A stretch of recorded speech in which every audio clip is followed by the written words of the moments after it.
In the early 20th century, ancient objects and structures across the West, also known as antiquities, were under siege. Stories of widespread destruction of Native American ruins and the removal of artifacts from federal lands reached the halls of Congress. So in 1906, Congress took action and crafted a law called the Antiquities Act. The idea was to stop the looting by giving the president the authority to take federal lands and waters and designate them as national monuments.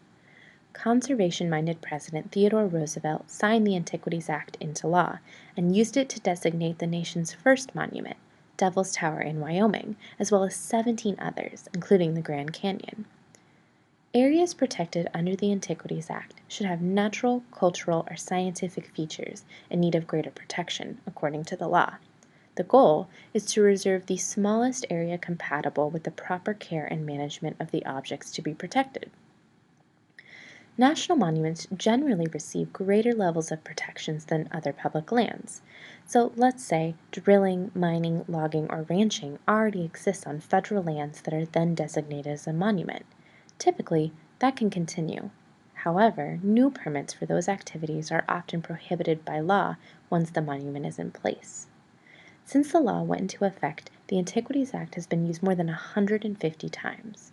11 of the 15 presidents from Teddy Roosevelt onward have used the law to create national monuments, with Presidents Nixon, Ford, Reagan, and H.W. Bush as the 4 exceptions. President Obama currently holds the record for most areas placed under protection.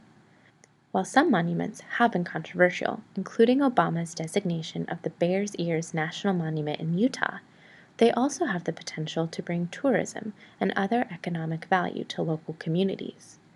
But use of the law has also concerned some Republican lawmakers in Congress and in Western states.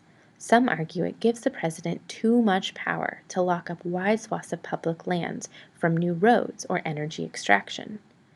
In his first 100 days, President Donald Trump signed an executive order that directs the Interior Department to review the size and scope of national monuments larger than 100,000 acres created by presidents since 1996. While presidents have altered monument boundaries, none has ever rescinded one outright, and legal experts argue the president may not have the authority to do so. Congress has the power to eliminate monuments, but it has done so fewer than a dozen times because the practice is considered unpopular. Conservation groups have pledged to fight these efforts in federal court and in the court of public opinion. Want to know more? Check us out online at eenews.net. And as always, thanks for watching.